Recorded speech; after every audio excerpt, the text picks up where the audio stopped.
Hello बच्चों, मैं राम आशीष sir आप लोगों को हिंदी साहित्य के इतिहास में आज रीतकाल, उत्तर मध्यकाल जिसे रीतकाल कहा जाता है, जिसका समय है 1700 ईस्वी से 1850 ईस्वी। आज हम आप लोगों को रीतकाल के विषय में बताने जा रहे हैं। हम आशा करते हैं आप लोग इस वीडियो को अधिक से अधिक मात्रा में लाइक करेंगे। अब आप ये देखिए, रीत शब्द का अर्थ। रीतकाल पढ़ने के पहले रीत शब्द का आपको अर्थ जानना जरूरी है। रीत शब्द किसे कहते हैं, क्या होता है। यहाँ लिखा गया है, रीत शब्द का अर्थ होता है विस्तार। रीत शब्द का अर्थ क्या होता है, विस्तार। काव्य शास्त्र में रीत शब्द का तात्पर्य कथन के विभिन्न अंगों से है।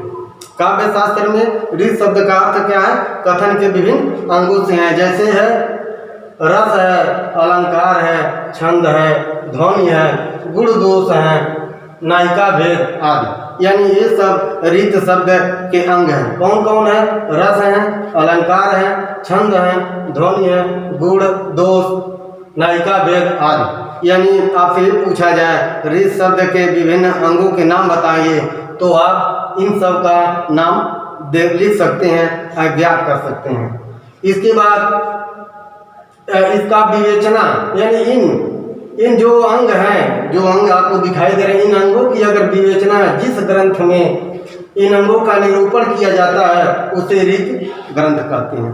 अब आता है रीत शब्द का नामकरण।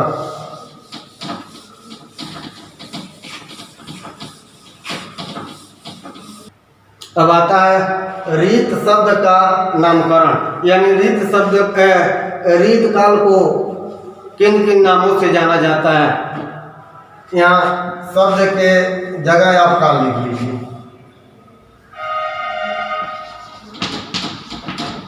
रीत काल का नामकरण, ये शुद्ध रहेगा। तो रीत काल का नामकरण में मुख्यतः 3 नाम आते हैं।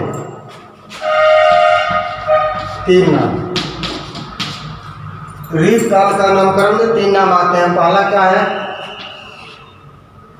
पहला आप यही देख लेंगे, जैसे रीतकाल।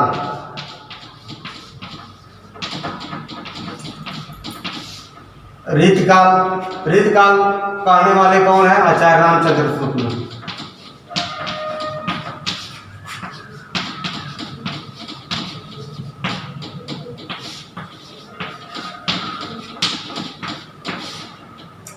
रीतकाल का नामकरण करने वाले आचार्य रामचंद्र शुक्ल हैं। अब आता है श्रृंगार काल। श्रृंगार काल का नामकरण मित्र बंधु द्वारा किया गया। मित्र बंधु। और उसके बाद आता है अलंकृत काल। अलंकृत काल। अलंकृत काल का नामकरण करने वाले देखिए, रीत काल आचार्य रामचंद्र शुक्ल, श्रृंगार काल मिश्र बंधु, अलंकृत काल विश्वनाथ,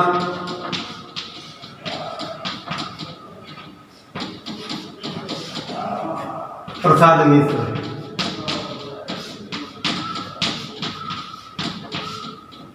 ये पहला है, ये दूसरा है और ये तीसरा है। यानी रीत काल के नामकरण में आप 3 नाम जानते हैं, रीत काल, श्रृंगार काल और अलंकृत काल। अब आपको बताने जा रहे हैं रीत काल की प्रवृत्तियां।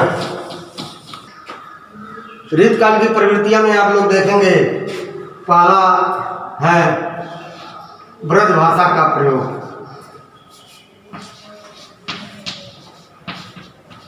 ब्रज भाषा का प्रयोग। दूसरा देखेंगे रस छंद का प्रयोग।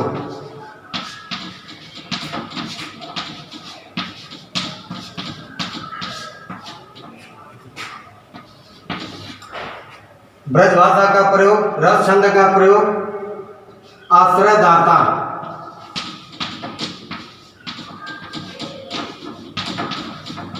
आश्रयदाता।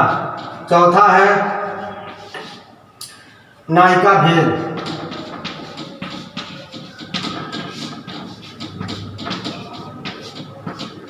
पांचवा आप लोग देखेंगे भक्ति और नित्य के दोहे।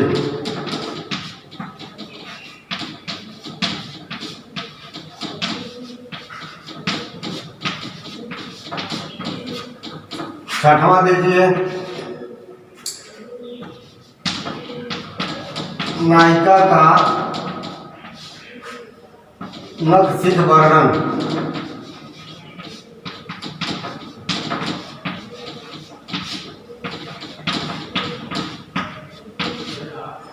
नायिका का नखशिख वर्णन। इसके अलावा और भी हैं लेकिन इतना मुख्य है इसीलिए इतने ही छोड़ दे रहे हैं। ब्रजभाषा का प्रयोग, रस छंद का प्रयोग, आश्रयदाता, नायिका भेद, भक्ति और नीति के दोहे, नायिका का नखशिख वर्णन। और एक और लिख दे रहे हैं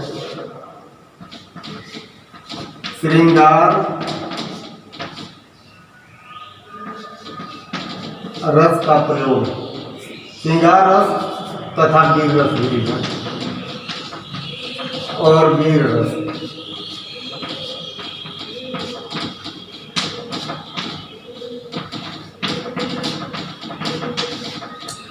श्रृंगार रस और वीर रस का प्रयोग। अब इसके बाद हम आपको बताने जा रहे हैं रीत काल को कितने भागों में बांटा गया है, यानी रीत काल को कितने कभी किस किस रूप में है, इसलिए रीत काल को कितने भागों में बांटा गया है, रीत काल के कौन कौन से भेद हैं अभी आपको बताने जा रहे हैं। रीत काल के भेद या रीत काल की काव्य धाराएं। यहाँ आपको हेडिंग डाले हैं रीत काल की काव्य धाराएं। रीत काल की 3 काव्य धाराएं हैं। कौन है? पहला रीतिबद्ध काव्य। रीतिबद्ध काव्य वे काव्य होते हैं जिसमें कवियों ने संस्कृत के परंपरा का निर्वाह किया है। जिसमें क्या किया है? रीत काल के कवियों ने जो रीतबद्ध काव्य के अंतर्गत जो आते हैं वे कौन कौन है? जो रीत परंपरा का निर्वाह किए हैं तथा जो रस छंद अलंकार का अधिक से अधिक प्रयोग किए हैं, अर्थात रीत से बद्ध होकर अपनी रचनाएं किए हैं, उन लोगों को रीतबद्ध कवि कहा जाता है। इसमें है, इनमें नाम आता है प्रमुख नाम भूषण, केशवदास,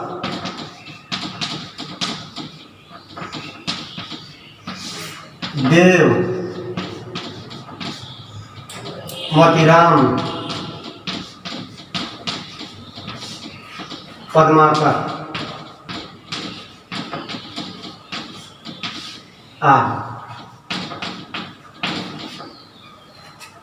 रीतबद्ध कवियों में प्रमुख नाम आता है भूषण जी का, केशवदास जी का, देव का, मोतीराम का और पद्माकर का। अन्य और भी कवि हैं। ये लोग संस्कृत परंपरा का निर्वाह करते हुए अपनी रचनाएं किए हैं, इसलिए इन्हें रीतिबद्ध कवि कहा जाता है। अब दूसरा आता है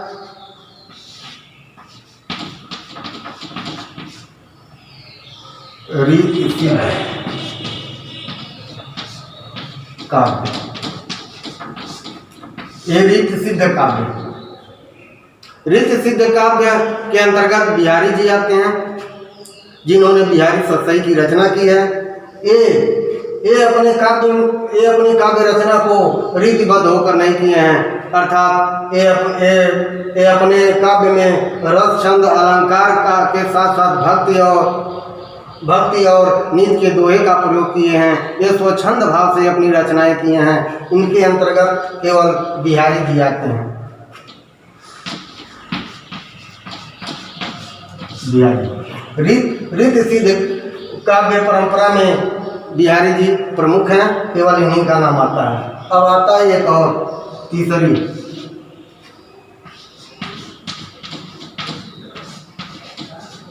रीत मुक्त काव्य। रीत मुक्त काव्य के अंतर्गत वे कवि आते हैं जो संस्कृत परंपरा का निर्वाह न करते हुए बल्कि स्वच्छंद भाव से अपने काव्य का निर्वाह किए हैं, अपनी कविताएं लिखे हैं। वे लोग रीत मुक्त काव्य के अंतर्गत आते हैं, क्योंकि वे किसी परंपरा से बंधे न होकर बल्कि स्वच्छंद भाव से अपनी रचनाएं किए हैं। इनके अंतर्गत आते हैं आलम, बोधा,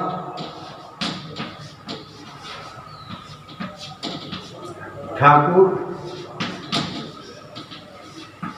आदि। इस काव्य रीत मुक्त काव्य के अंतर्गत आलम है, बोधा है, ठाकुर, इन कवियों ने स्वच्छंद भाव से अपनी रचनाएं की हैं। अब इसके बाद अब रीतकालीन रचनाएं के विषय में थोड़ा चर्चा हो जाए।